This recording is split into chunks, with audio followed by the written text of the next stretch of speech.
Good afternoon and welcome to this Risk and Regulations webinar on the government's new cladding regime. My name is Joey Gardner. I'm contributing editor at Housing Today and I've checked this panel session and Q&A this afternoon. I'm very pleased to say I have with me for the next hour three great speakers who can take us through the twists and turns of what has been quite a roller coaster ride policy-wise over the last few months. The idea is that they'll each speak for 5 to 8 minutes or so to give their perspective on where the new regime has left the sector, which should leave us with at least half an hour for a good Q&A afterwards. Please do use the technology to file questions as we go, but somehow I suspect we won't be lacking for things to talk about on this subject. So, to briefly introduce and remind everyone where we are on this subject. The government has recently announced plans to bring in a new building safety levy aimed at raising about $3 billion to pay for improvement works on housing blocks of more than 11 metres in height, raised in planning approvals for new residential buildings. This levy is coming in despite the industry's largest players signing a heads of terms pledge to repair their own buildings, going back 30 years, without recourse to government funds at a cost of at least $2 billion, but probably more, and under pain of threats by Michael Gove to put them out of business entirely if they didn't sign up. There is also a promise by the government to ask more businesses to sign up to that pledge at a later but yet unspecified date.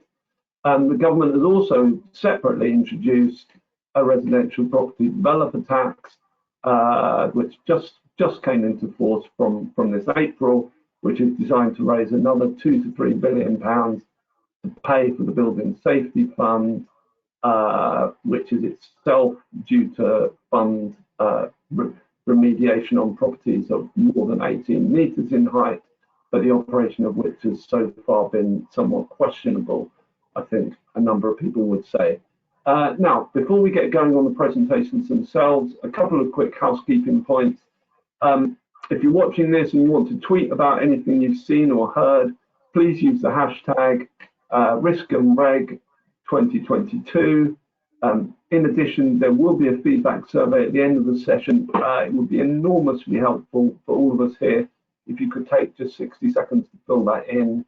I'll just remind you, there are more summit sessions coming up and they will all be available either live, the ones that are to come, or on demand afterwards. For any more details, go to the Risk and Regulation Summit 2022 website. So, to push on, our first speaker is Rico Vitalevich, Head of Housing and Planning Policy at the National Federation of Builders. I think Rico is going to highlight some of the costs and consequences of what is being proposed. Rico, over to you. Thank you very much. So my name is Rico Vitalevich. I'm Head of Housing and Planning Policy for the National Federation of Builders and House Builders Association, and we predominantly represent small and medium-sized house builders, developers, and regional contractors, the heritage industry. I guess your players in between the very micro companies, we do have a few obviously that like to grow as a business, and the very large builders. So we've been in constant conversation about this topic for good and bad reasons, and on social media I guess I do like to converse on this topic quite regularly because we recognise we don't have all the answers, but we do understand a lot of the impact. So I think I'd start where we typically have a difficult conversation, and that's who is at fault. The reality is we don't know. You know, it could be, it is the government regulations. Should the freeholders be held to account? The planners, the architects, the designers, the regulators have to sign these things off. Contractors, developers, supply chains, site managers, product manufacturers. It's very difficult to really identify accountability in this element.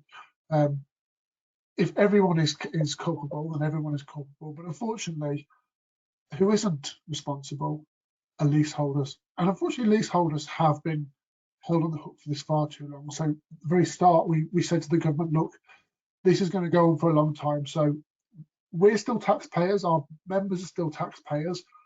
We support the property developers tax because we realise that we will help to contribute as a sector. But actually, let's just take the money out, fix this issues for leaseholders, and then you can come after the guilty parties, the ones that you assert are guilty. But unfortunately, not for the developer. The government's view is that it is the developer who's at fault. And that's going to create quite a lot of issues within our sector. And everyone that may be impacted, that may be accountable, is going to be impacted going forward. So what it really is a funding failure by punishing the innocent. So as I mentioned, the residential property developers tax, we had another consultation after that where we were told that buildings in high risk building construction methods are going to be as part of the new levy. But I think the government recognised that there's not going to be enough money that's actually going to be raised for that. So they decided to put all residential developers in scope of the new cladding levy. It's a tax. And that's actually very complicated because industry is already spending a lot of money on delivery, the planning system, despite what the headlines say. I often call it the Simmons syndrome because we only look at the profits of the very large companies and not the impacts of the rest. But when will this failure by the guilty parties end? With the Defective Premises Act increasing to 30 years, who else will be in scope? How much is needed to be raised? You know, it's a great question. We were initially told 2 billion, then it was 3 billion. A new piece of research that came out, I think Joey might have reported on it, 5 billion. We think it's going to go higher, and we were asked to support the polluter pays principle, and we couldn't because the polluter pays principle is not a polluter pays principle. The polluter pays principle is let's create a fund that pollution gets paid for, and that fund will not be targeted at those that are polluted, but across the whole industry. So the polluter pays principle is just a fund. It's not really taking to task those polluters. So we expected the government to keep coming after industry, and I think they will do. You know, obviously now they're saying that cladding manufacturers are getting involved, but how long will that take? And the real concern is who you're going to impact. So SMEs train 7 in 10 construction apprentices, they make up 90% of the training capacity, and they're predominantly rural employers. It's very obvious that those that make the least, that do some of the best work, the best practitioners, will now be hit by others' failures. And all this has a knock-on effect, and we're very concerned about what happens here, especially as, yes, house builders can do well. Owing down, you know, depending on if they have good allocation processes and the planning process is kind to them. If not, margins drop a lot. But they drop to the levels that the construction supply chain experiences, which can be below 3%. And it's very difficult to keep a business running when you keep having new taxes, new building regulations in Part L, Part S, Part O, and Part F are going to add 30% plus to the costs. We saw one statistic on a 3-bed home that was 23.5% just at the cost stage. That doesn't include any of the time, any of the resources that are going to have to be it's going to be demanded to actually deliver this, and any of the changes in material prices and labour costs. So we're very worried that what's going to happen going forward is that the housing delivery and the density will decrease. Affordable housing projects will reduce in number because businesses will think, well, do I go with the place with more affordables or with higher prices? Now, SMEs typically aren't going to have that flexibility to make a choice. They will most likely choose the projects that have to be delivered. And you look at the stats, closing the viability loophole by Shelter, that identify that the people already delivering the most affordable housing are the businesses on smaller sites. Well, we knew that already as an SME sector. As the best practitioners, not only are we punished once, but we're punished twice. And the supply chain will be squeezed further. New entrants will be put off because we've had 12 new taxes in the last couple of years. This new levy will be the 12th. We see that there may be a solar panel levy coming forward as well of some level, and there's no structure to help the industry deliver. So we actually supported the planning forms because they gave planning certainty. That allows us to absorb the other risks that government comes up with, not just in terms of regulation, but in terms of extra taxes to play with issues. to fix the issue. So who else might be in scope of a new levy? Anyone in the industry should be worried, because many of us are now talking about how we ensure that the whole of industry pays. But really, we can't just focus on the bad, because we welcome better and safer regulation. When we were asked 3 or 4 years ago whether we needed the clerk of works returning, well, our members said no initially, in principle, because they do a good job anyway. But we said yes to the government because we recognised that we needed scrutiny and accountability. And it might cost us more, but it ensures that these issues don't occur or are less likely to occur. And that is stronger quality and enforcement. And that's actually what we need. So how is that funded? Another good is that we have a better roadmap for dealing with future failures. And of course, we will have a change in building approaches. But are they going to be reactionary, or are they going to be coherent? We are especially worried, we encourage the government to look at modern methods of construction rather than just off-site and modular. But unfortunately, we're not sure where the government is going to go on that. And will they push towards off-site and modular, which then may attract new insurance concerns, cost concerns, and we're not really sure whether the government recognises this new issue that may even affect the insurance and cladding definitions.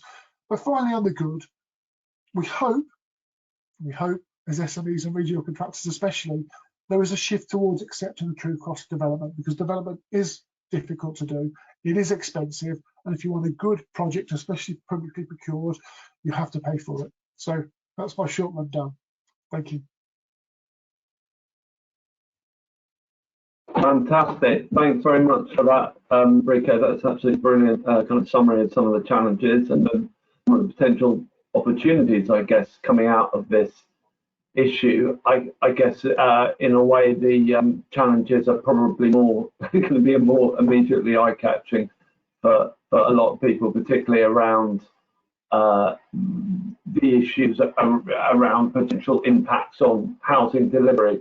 Now let's kick on straight away to our next speaker. And before we take in questions, just to remind everyone, you can be filing questions as we go. I'll start to facilitate the Q&A at the end after everyone's spoken. Next speaker, Steve Cole, head of offsite trade body Make UK Modular, recently set up by a grouping of the UK's leading modular house builders.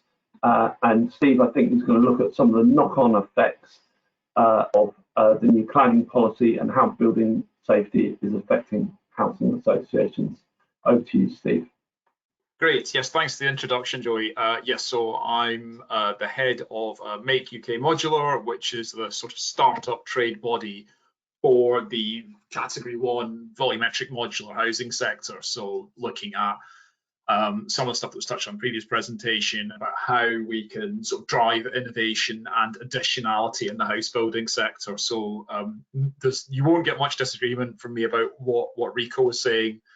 What I was just going to touch on as someone who's worked in the policy environment around housing for a number of years, is just about the sort of I'm going to try and put my feet in the shoes of the government, which is a tricky one to do in relation to house building. But how did we get here? So I think the big thing to recognise in terms of the historic politics of this is about the back in the days of the Rose Garden and the 2010 coalition agreement. Obviously what you saw was the introduction of austerity politics, and the department that made the biggest cuts of all government departments under austerity was now GEOLOC under Eric Pickles. And a lot of these fell in sort of areas specifically relating to building standards, building safety, either in terms of privatization, abolition, or sort of redeployment. So departments like CABE, departments like the regulator. And this, I think, led to both a sort of a lowering of standards, but also I think a big thing, like an inconsistency of standards, which is very tricky for everyone to operate in. So one of the things I think you'll frequently hear housing policy organisations asking for, and I think we definitely ask for at Make Modular, is a level playing field. And that's something that there hasn't been under the sort of administration since 2010, partly because there's a big loss of expertise in all of this space.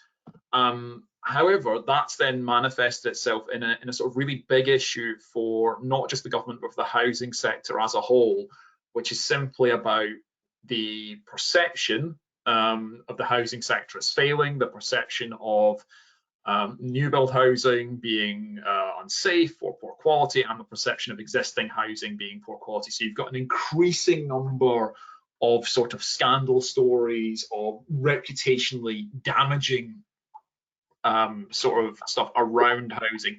And obviously, I think, as Rico touched on, that creates an environment where for the government to act against the sort of housing sector, or to act sort of specifically in relation to it, is like a really high sort of political profile. And I think you can't underestimate how big an issue the building safety scandal is. It's estimated there's between 500,000 and about 750,000 people in 18-meter plus buildings alone. Once you start thinking about buildings that are sub 18 meter, you're getting into sort of 13% of the housing stock, 3 million unsellable properties, which is just a huge part of the economy as well. So it starts to move out of the area of concern for Department for Homes and Levelling Up and moves far more into sort of treasury. I suspect when someone does a cost benefit analysis of the stamp duty cut, they'll find out that that basically could have been resolved simply by bringing that 13% of the housing stock that's currently off the market back onto the market. So it's starting to infiltrate an enormous breadth of government, and I think it's also starting to become an issue that if we weren't in this current strange age of crises, I think this would probably be top of the agenda. So Gove coming in really matters, right? I know we get a new housing minister and a new secretary of state about every 6 weeks, but Gove coming in is a big deal because he's much more of a fixer than an ascendant sort of yes man than a lot of the previous ministers. He's come in specifically with a brief to deal with this, like the money on the table is to resolve the issue. So he's going to do that no matter what it takes from the government perspective. The other sort of key things to mention are there isn't a lot of money for government. They don't have a lot of finance kicking around. There are other ways and means they could raise it, but it's always looking likely that it's going to end up with something, either leaseholders or developers footing the bill. And given that choice, government's always going to go for developers. I think also it's worth connecting into a lot of government's gains in the last election around the red wall. When you start looking into the polling of it, are specifically linked to new build. So they've got a lot of interesting concerns about sort of new build. But what does this not mean they're addressing? I think the big thing to say is there's a lot of issues still faced by the sector that they're not facing. So the Farmer Review identified all of these, and this is just stuff that government are spending all of this money and putting all this work in just to stand still, to not make the improvements that are needed on productivity, on collaboration, on the industry image. So modular makes up a big part of the response to this. It's actually a sort of a relative success story of the construction industry in the last few years. So basically since 2016, there's been £1 billion of private equity finance in R&D and new factories. We've had delivery grow by nearly 500%. And we've got capacity in place to deliver more than 20,000 new homes by 2025. So obviously this is only going to be a part of the market, but it's an important part of the market. And one of the things that we've always sought is a sort of a level playing field around building standards and around these issues. But it does make, as Rico touched on, it makes doing innovation harder. It makes it much more difficult in this environment because so much focus is going into this sort of rightly or wrongly. But also, if you think that new build is already struggling reputationally with consumers in this country, trying to come up with a new type of new build faces that sort of barrier twice over. So to a certain extent, we definitely welcome the certainty and the sort of guarantee that we hope this will sort of alleviate consumer concerns over the new build market. The last thing I was going to touch on, because my background is primarily with RSLs, is just why building safety matters so much to RSLs. This is the #1 issue that housing associations and local authorities are facing. They're projecting this out in the decades in terms of how they're going to resolve these issues with their stock, especially for urban housing associations and local authorities who have lots of high-rise stock. The sort of the estimates are, I think I put million here, that is not correct. They're estimating 10 billion for building safety costs alone, further 10 billion for decarbonisation.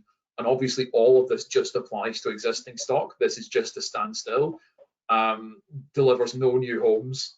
As you can see on the right, it's a Savills chart just about London, but what it shows is the demand pressure for new build housing is basically almost entirely fixed around sub-market rent and lower mainstream, which is the sort of space that RSLs tend to operate in. So the pressure on the housing market is really, really at the bottom end of it. You've got much closer equalization between supply and demand in the higher up parts of the market. So there's a lot of issues for RSLs. I think what this is likely to lead them doing is they're going to want developers to focus a lot more on quality, because what you're going to see from housing associations tend to be quite sort of firewalled organizations. They don't have a lot of connection between their development arms and their asset management arms. That's going to change. They're going to see much closer integration between the asset management side of housing associations, and they're going to be able to sort of, I think, set the agenda a lot more about what housing associations are building and when.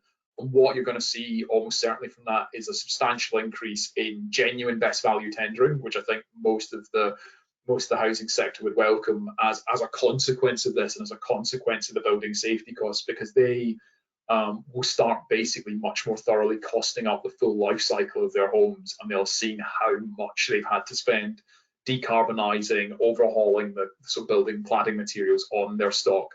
So that's a sort of whistle-stop tour of what this agenda means for housing associations and for innovation and modular providers. I'll leave it at that. I'm sure we'll pick some stuff up in the questions.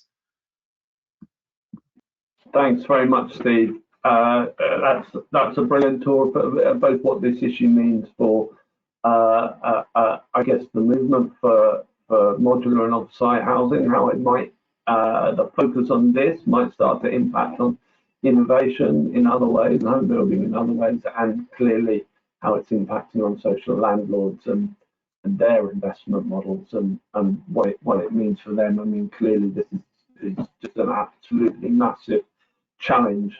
Okay, now, one thing that will have escaped absolutely no one's attention who's been working this, anyone working in an organisation through this, is that this all has massive legal implications if you're involved with this in any sense. So our final speaker to, I'm sure, answer every single question that you could possibly have in any of this is Asad Makbul, partner at Trowse & Hamlins.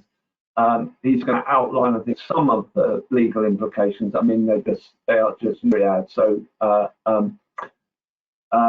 I think he will talk about some of them, and anything that interests people, we can pick up further in the Q&A.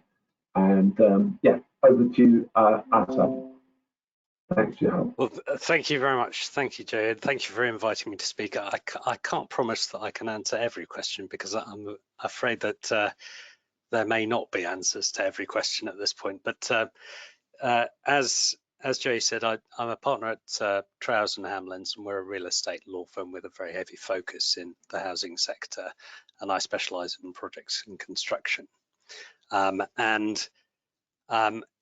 I am going to focus in these few minutes on the Act, which is now in force and received royal assent on the 28th of April. And I've been a construction lawyer for just over 20 years. And this, of course, is the widest sweeping range of changes in our industry from a legislative perspective that there have ever been. And the Act itself is a very difficult piece of legislation to deal with. It not only goes against my general principles of the rule of law in having retrospective action, for obvious reasons, some of which have been touched upon by Rico and Steve, but also it is very difficult to decipher right at this point where we are, because the bulk of the regime is expected to come into force in the next 12 to 18 months. And I'll talk about some of the parts of the Act that have come into effect already and are coming into effect on the 28th of June. And there are large parts of the Act which have not yet come into force, and I'll touch on some of that. And of course, one of the provisions of the Act brings into force a little known part of the Building Act 1984 that has been waiting since 1984 to be brought into effect. We are, of course, still awaiting the explanatory notes and quite a lot of the regulations and certainly the guidance. We also haven't, because of the speed of this legislation going through Parliament, we haven't had the benefit of some of the things that we ordinarily have with legislative change. For example, the sweeping changes that Gove brought in essentially as a political purpose didn't have any consultation, particularly the changes around the service charges regime. So there are some major changes in force. The changes to the liability in respect of construction projects are in force from the 28th of June, and that relates to the existing product regime. There is a liability that arises if there's any failure to comply with a construction product requirement, and that relates to the existing regulations. There are, of course, already draft regulations that are in play but have not come into force, and they will be picked up by the new liability periods of 15 years for future issues and 30 years for retrospective issues when those regulations come into force.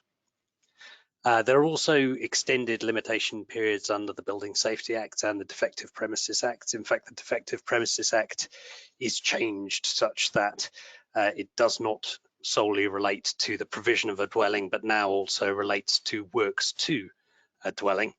And again, we have retrospective action in respect of the limitation period, such that if there is a liability under the Act which arises from something which has happened at the point at which the Act comes into force, then that liability period is now 30 years. And all of those things, all of those retrospective actions, of course, are very difficult for the industry, for the players in the industry, considering that they won't have ability to pursue people for onward liability, given that the contractual limitation periods will have ended and they were unlikely have insurance in place that would cover those liabilities. We also have very sweeping changes in relation to remediation orders and remediation contribution orders. And the remediation orders relate to the ability of the first tier tribunal to enforce a liability of a landlord to remediate a defect in a property. And a remediation contribution order relates to the ability to enforce a liability of others, the landlord and others, in respect of the costs of remedying a defect. And here is where we come to something which is going to have a huge impact on the industry as a whole, which is the ability to pursue not only landlords and developers, but also any associates of those parties, particularly landlords on insolvency. There are specific provisions around the ability to pursue others in the group of companies of the landlord. There is also the ability to pursue associates, and those again are parties which have some kind of ownership or control over the landlord or an other developer that might be liable. And that is going to have a huge change to the way in which we put together construction companies, SPVs, group structuring, particularly JVs, because there are very specific rules now about what is an associate. And I can perceive that a lot of the reason for creating special purpose vehicles in order to hive off risk in respect of certain developments to a specific company is going to fall away, and also that the finance industry is going to have specific concerns about the balance sheet risk of other group companies. So there I think is going to be a great change that is going to happen in the industry. And I'll come back to that point at the end of my brief talk. There are also now, I think, what is quite a difficult position for all of us, me included, to try to decipher what standard is going to be required for different remediation works. Of course, we have the PAS, which has a risk-based approach, and that is something that is different from compliance with building regulations. We also have building safety fund funded projects which were funded to a different standard of remediation, A1, A2, and it looks like there's been some amendment to that in this month for existing or future applications, if there are to be any. There's also the fact that the building regulations themselves are in most cases a higher requirement than life critical remediation. And the Building Safety Act itself talks about relevant defects by reference to building safety risks, which is more akin to the PAS life critical type of analysis. But there's also, of course, in there, Defective Premises Act and other references in the Act to Fitness for Habitation. And of course, we've had Fitness for Habitation Act for a number of years, but there isn't any case law really that speaks to fire safety elements as being the reason for something to be considered not to be fit for habitation. Certainly the discussions I've had with council have suggested that that definition of fitness for habitation might be taken as a broader thing, that if something has a critical safety risk, that would be enough for it to be unfit for habitation. And also finally, there is just the normal common law position in relation to contracts, which is that the remedies should be proportionate. And so that might be something that requires a standard of remediation to get the building into a safe position, rather than necessarily a more detailed and expensive work to get it to a certain different standard. And so just finally, some of the things that are not in force as yet and haven't had commencement orders as yet. So certainly there isn't that restriction on development and going through planning and going through building control that there previously was. Discussion about that may come into force, but and again, as I say, everything is intended to come into force in the next 12 to 18 months, but the timetable for that isn't certain. Again, the developer levy in section 58 isn't in force as yet. And one thing that isn't in force, which is about building liability orders, again speaks to the issues around liability for defects on an ongoing basis, so future liabilities for future works. And that again points to this ability to pursue associates. And so again, there is something which my clients are going to be looking at in a lot of detail to work out the way in which they structure their future companies. So there's a lot there. There's a lot there, but I'll hand back and I'm happy to take any questions. Fantastic. Okay, thanks very much. I said a huge amount of ground covered there very, very quickly, and really interesting stuff about the way some of those provisions in the Building Safety Act could have quite far-reaching consequences in terms of the way that companies are structured and things like that in particular, which I don't think has been kind of explored to a great degree so far, at least and housing, it's not something housing today has explored to a great degree so far. Okay, let's kick off the Q&A. We've had a few questions in, but I'm going to kind of abuse chair's privilege by kicking off with my own question. I suppose I'll just start the conversation with this. I began the introduction listing a few of the various levies and other measures that the government has brought in the last couple of years to raise funds to pay for the remediation and repair work that needs to happen on people's homes to pay for fire safety repairs. It's something in the region of £8 billion is being talked about if you add the residential properties developer tax to the cladding pledge to the building safety levy. You've obviously also got Michael Gove threatening these measures that are in the Building Safety Act of stopping developers from using planning permissions or gaining building control approval if they don't do exactly the right thing at the right time when he says. And I suppose this question would go initially to Rico, but for anyone else that wants to come in as well. I mean, what starts to be the impact upon house building rates and the actions of the residential development industry of that kind of regime from government? What kind of impact does that start to have?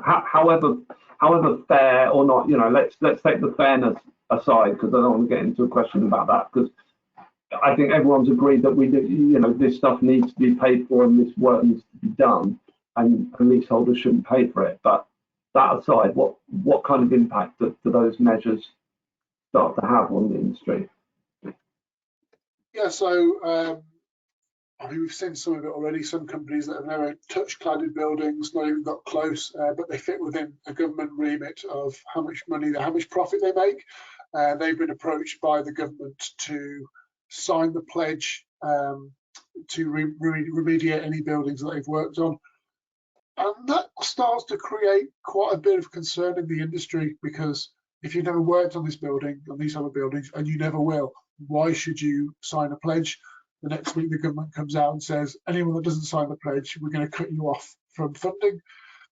So the existing companies are a little bit concerned about that, because they're not really sure where they're going, but a lot of them can manage the risk. The new entrants are going to feel quite pressured to adhere to the government's approach, and that's going to be quite complicated, because a lot of them will need funding from outside bodies and outside groups and investors, and those investors might then say, well, I think you maybe need to sign the pledge. Some will say, you're not signing this pledge, and there's going to be, there's going to create a lot of uncertainty within the sector itself. And I'm thinking specifically about, MMC as an example. They will be quite heavily influenced by investors. It takes a lot of money to start a new MMC company. It really does. And unfortunately, a few have gone under recently, and that reduces the risk appetite. So Michael Gove's been given a lot of powers here, and I think that by coming after the whole industry, and unfortunately not the whole industry, sorry, the whole of the residential sector, you are potentially alienating a lot of people that are actually doing the right thing in the first place, and that were always doing the right thing. And we saw the same with the leasehold scandal. So really, I think that the government isn't understanding the commercial impacts of the decisions it makes and the things it announces, because business, people don't like it, but business and success doesn't just appear, especially not in a risk-based construction industry where just to get, I always use this example, one of my members had 76 members of staff in 2015. They now have 4. They have 4 because they couldn't afford to keep on the whole of their staff and go through the planning process. That's just the planning process, not all the other stuff on top. And they're a small builder doing 20 homes a year. So I really don't think that the government understands the impact it's going to have. And it's going to be interesting to see, or frustrating to see how that comes out. And are you anticipating that kind of number of homes being produced would start to slip because of this?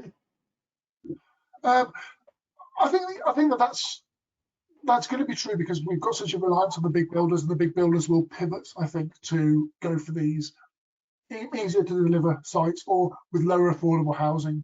So they will have their allocations in place, but as long as local authorities, we don't get the planning for, we need to change the allocation process to enable new entrants into the marketplace and diversify, then they're still going to be reliant on the big builders. The smaller builders might not be impacted as much because they're still fighting for the windfall allocation, so they're still going to deliver the, let's be honest, meagre numbers that local authorities permit us to deliver. But there is going to be some impacts, and some of them will. I mean, I'm seeing members already saying to me, you know what, I'm just going to get out of the sector now. It's just becoming too much. And once you start losing 10, 20, 30, 40, 50, you might end up losing, 20,000 homes. And you're not just losing the 20,000 homes, you're then losing the supply chain that comes along with that, especially as SMT construction apprentices are trained by SMEs and everything I said before. So the knock-on effect is gradual, and so it's going to be very difficult to deliver. So it's another reason why we need more planning reform. If you're going to tax the hell out of the industry to fix an issue, make sure the industry is not impacted by all the other things that you fail on. Okay, I believe a planning reform, that's quite some distance from where we started. Steve, what's your take on that question? I'd sort of echo some of the stuff Rico was saying. Yeah, I mean, it's a sector we know is like under delivering on numbers for the last generation anyway, and it's a sector that we know is, almost like the last unreconstructed sector in terms of sort of efficiency and modernization and all of these things that we know we need to do. I would add, I think Rico's right, it definitely doesn't make it easier to operate in as an environment. And obviously from my perspective with the modular members, they've not been involved in any of this. Most of these companies have only been around for 5 or 6 years, so it's very difficult for them when they're already investing £80 million in sort of new factories and new R&D. What I would say is, as a thing for the house building sector as a whole, I think there's a very cautionary lesson in losing standards from a sector and this sort of charge to cut red tape. And I think we as an industry, I think, didn't clock quite the impact that the changes that came about in 2010, which were supported by some in the industry and not supported by others, but some very vocal supporters in the industry pushed for this in 2010. And I think we have to be very careful about, because I think what Rico's making the point is, those who went to the lowest common denominator in terms of when, did the legal minimum, they got the benefits of building at the legal minimum. They got paid, they got the payouts, they got the returns on their investment. Those who built good standards, kept maintaining secure, high quality homes, we're now getting double dipped on the remediation costs, and that's just the reality of how these things politically play out. So I think as an industry, it's quite a cautionary tale for us there as well about standards actually do, it to some extent, protect quality, and it's worth knowing where they are. Which kind of regulatory stance are you talking about there? So when we reduced sort of building standards and and had less of a weaker inspectorate regime, a weaker ability to interrogate what's going on. Similarly, in the HA sector, you've seen some changes in the powers that the regulator had in 2010. So just the sort of, and even just things like the loss of the Committee for Architecture and Built Environment in 2010. There's just a number of small incremental changes to what the quality of the residential market, the product quality of the residential market should be producing and was legally required to produce and also the government's ability to interrogate that. So I think we need to be quite, I think there's a general tendency always in business to, not unreasonably, to, we know what we're doing, we need to take on as much responsibility as possible, we can deliver against this. But what it does mean is very differential types of delivery. And when it comes to something as essential as building standards, that can quite quickly get very expensive for everybody involved. Fantastic. I would, at this point, I put out a call to people to, definitely use the platform to file some more questions. Whilst I'm asking the ones that we've already got through, but it'd be great to have lots more of your questions through. I've had a question here from Daniel asking the panel, and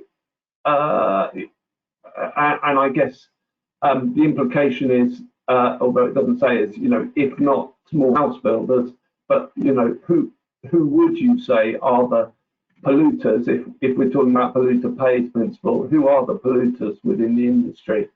Who has caused this problem?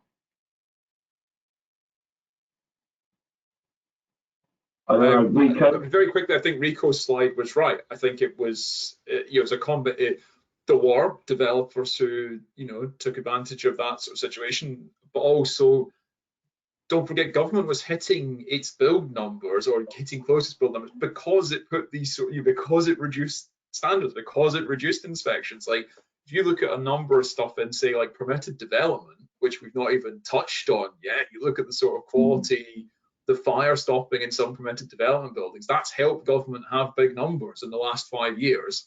I would be amazed if some of those schemes pass internal fire safety testing. We're not looking at those. So I think it has been a sort of a collaborative process, I think, in terms of it. But I think the very clear thing is that the tricky bit, and I think where government took too long to arrive at the right decision is the one group of people, as Rico said, who absolutely had nothing to do with this were leaseholders.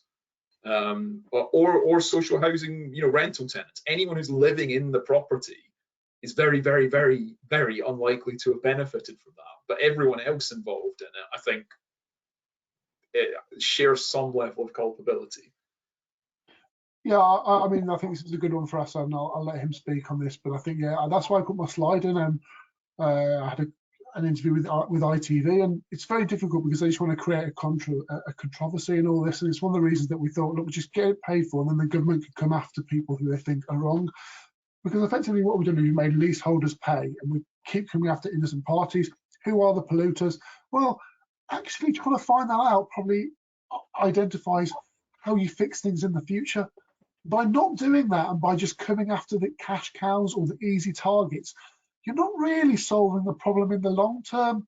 But of course, government recognises it's very difficult to come after the guilty parties as they would see it, and they would also have to admit their own faults. So I think I'll leave this for Asad. Yeah, Asad, what's your take? I mean, obviously there's a big question mark about the government's role in this. I mean, they were evidence to the Grenfell inquiries showing that there was lots of people alerting them to the fact that that there was a widespread misinterpretation or different interpretations of the building regulations guidance. There were people in the department that knew that was being interpreted in the way that it was being widely interpreted by the industry, and no one did anything about it. Yeah. But now it is the sole people being who are putting their hands in the pocket. Not the sole people, but the blame is being very much cast in one area. Well, yes. I mean, I guess so. I mean, I think what we've got in the Act is an allocation of risk now, which is explicit. So this is landlords, developers, and any associated company. That's where it now falls. So there is the responsibility set out. To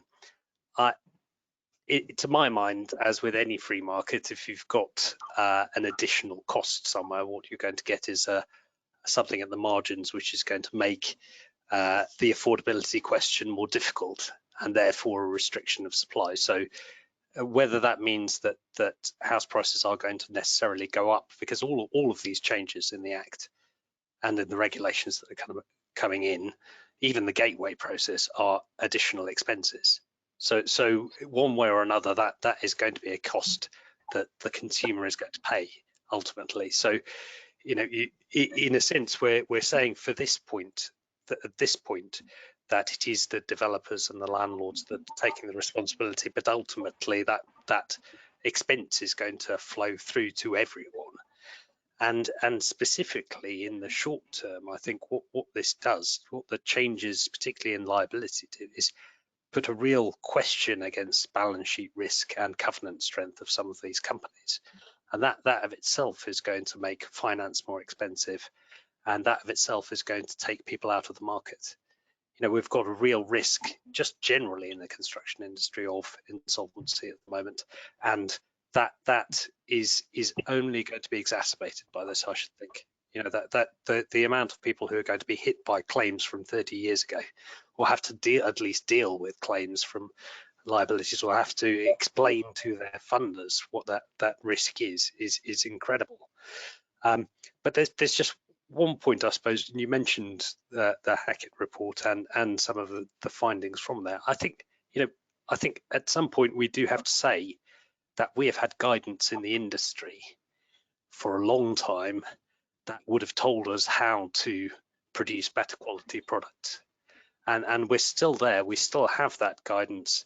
We still have the ability to follow the guidance that talks about constructing a team and delivering a project in a better way that will deliver better quality. And I'm not saying that having followed those guidance would necessarily have dealt with the issues about particular materials being used, but it certainly would have dealt with some of the fire safety issues which are around the way in which construction teams are procured and are basically there to get in and out and cover up their work as quickly as possible and move on to the next project.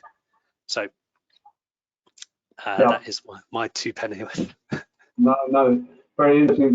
We've had a question in, and it's, I think, a quick one, very much for you, Asad. And it may not have justified this, but the question is from Raza Khan: how has the government justified retrospectively applying the law relating to remediation of already built buildings? Because it's a very rare thing to do, to retrospectively apply legislation, isn't it? It's extremely unusual. Extremely unusual in English law. I mean, very, very unusual. And as I said at the outset, from a rule of law perspective, it is not a good thing to ever do. The justification is that these are issues and somebody needs to be responsible for it. And it is very much a political point. It would certainly not have come from a legal perspective as anything that would ever be considered. It is, of course, the issue with retrospective laws is, of course, you can act perfectly in accordance with the law at the time and then find that you're liable later. You can't do any of the things that you need to do in order to pass off the liability to the people who have actually caused problems. So, I mean, you know, not to say that this is ubiquitously the case, but you know, a developer in a position where or a landlord suddenly in a position where they have a 30-year liability may have tried to do something to protect themselves against that liability. If they had known that would be the liability at the time, or may have allocated risk differently, may have pursued people differently, insured differently. None of that was possible, and now it's just a matter of getting the cash out of them. Yeah. Not, you know, clearly not ideal. A question from Jamie Cotter, which I'm going to pose to Steve. You're the best place for this. I'm not sure you're going to thank me.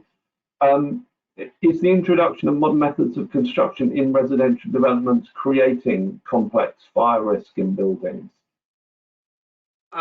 No, I think is the short answer to that. I think it's a necessary, like, we need to grow the residential construction market. Like, it is too small, it is outdated, there's a lot of change that needs to come in there. Like, this is not to say that Trad to Build doesn't do a very good job. It delivers exactly what it's been delivering for a number of years, but we know for a fact that there's a lot of change. Because what it does mean is we need to, people need to start thinking about how fire safety measures work, which is obviously, if you're doing category 1 modular, it is quite a different product to a traditional home. It is built in a different way, and a lot of things you would use as indicators of fire safety are not necessarily the same indicators.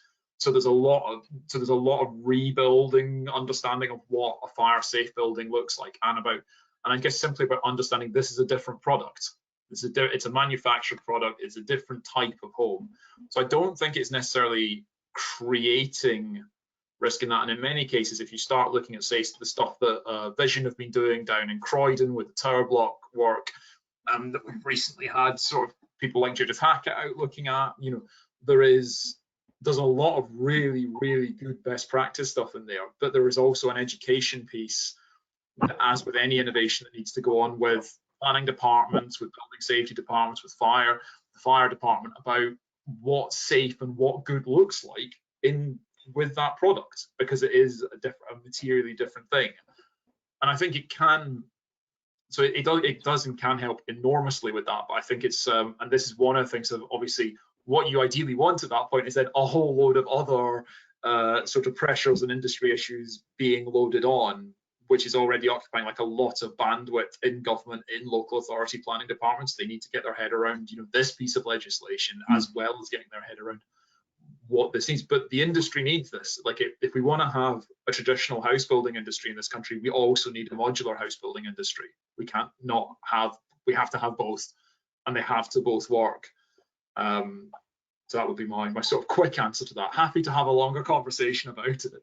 Well, I'm very interested in the point that I thought, if I interpreted you correctly, that you were making earlier about the focus on this, the necessary focus on what we're talking about today, and the sense of, and the time and the investment and the money that it's taking from everyone, and the sense of increased risk from financial backers and insurers and everyone that it's putting on the industry, is actually impacting now, you feel, on the appetite for investment in innovation? Do I take it that it's making it harder to get people interested in MMC than maybe it was 3 or 4 years ago, when it felt like there was a real momentum behind it? Because now it's kind of too difficult at this point.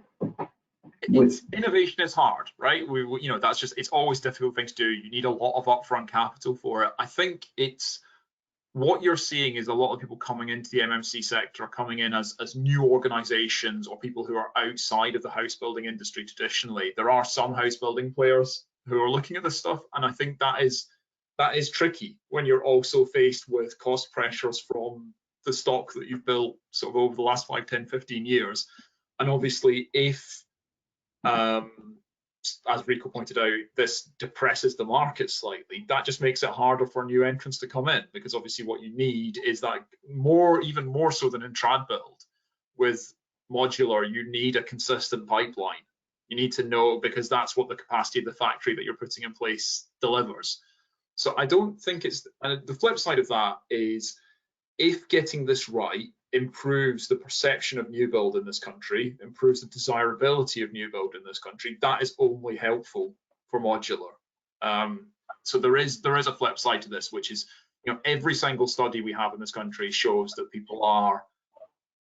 consumers are very aware of some of the limitations that are on new build house. There's some great new build stuff out there, there's some less good stuff, and I think this could be an important part of ensuring people actually desire new build in a way that they do in Germany or in Scandinavia. You don't have this fetishization of poorly energy performing, drafty Georgian homes, which often have damp issues because they're big and spacious and easily convertible and aesthetically pleasing. So I think there is a potential benefit to this for the sector. But obviously, when you're already dealing with, as pointed out, very high inflation, supply chain issues, all this sort of stuff, but it has to happen. And also, I think the other thing that government has done quite a good job of nudging the sector in this direction. You've seen nearly, as I said earlier, nearly £1 billion of institutional capital invested in the modular sector in the last 5 or 6 years. We really are at a tipping point in terms of numbers, and if we don't deliver on it now, I don't know if we'll get that level of investment and opportunity again. Joey, can I just come in very briefly on that and just say, I think I agree with 99% of what Steve said there, but my issue is that trad build doesn't really exist. Actually, most traditional build is modern methods of construction, and much of it is employed within the construction method.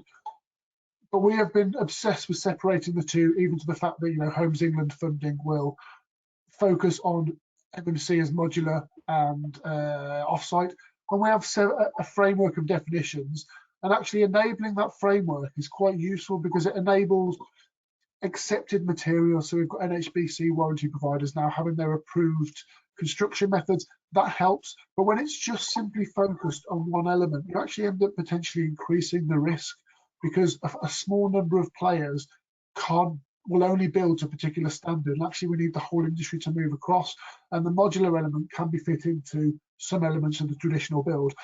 And I guess it doesn't help when you've got insurers perhaps saying, well, you know, there's a 60 to 80% potential loss of if there's a fire, loss of the whole building, whereas in a brick build home which still has MMC as part of it, that's 20%. That doesn't really help anybody, and it's a perversion of what actually the reality is. Let's get MMC as a broad concept right. That means that the traditional builders will deliver it better, which is part of the fire risk element in itself, as unfortunately we saw with Grenfell, and then we can kind of coalesce around a better way forward. I worry that, especially with the risk part, it's too few players having to take large financial risks, which then impacts the financial risks of all players, when actually we could be coalescing around a modern methods of construction strategy, which then enables some of Steve's members to really push forward and show us what is possible, because there is certainty that what they deliver is now supported across the insurance, mortgage, warranty market, because they're the ones that really say there's a block here, and it makes it more complicated for you to stick some more cash in the pot.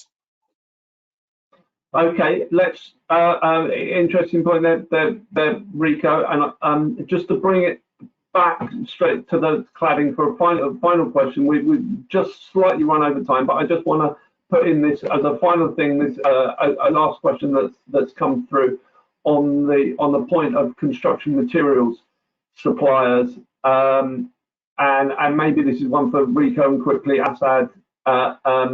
Just very briefly, if you can, because we are slightly over. Construction is being blamed, Russell says, material suppliers appear to be getting away with it. If what has come out about tests and hiding results is true, surely they must be made to pay their bit as well. Are they being, Rico and Assad? What's your, how likely is that to happen? Well, the government started to come after them, but people suggested this a few years ago. The government has spent 2 years coming after developers, so we wonder whether they're going to actually come after them like they are. They're coming after the developer in the residential sector. But you know, something Steve said earlier about, and actually as I touched on, this is about good regulation. And desktop study regulations we've been pushing against for some time.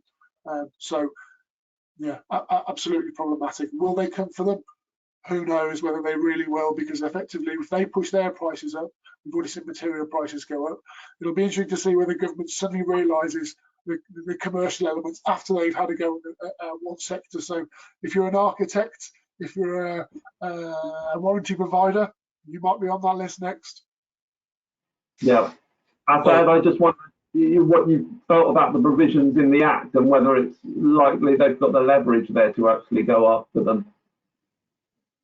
Yes, well, it won't be a question from the 20th of June onwards. It won't be a question of the government going after them, because Section 148 allows a person who has an interest in a dwelling to go after a construction product manufacturer or supplier direct if, as a result of the provision of those products, the dwelling is unfit for habitation.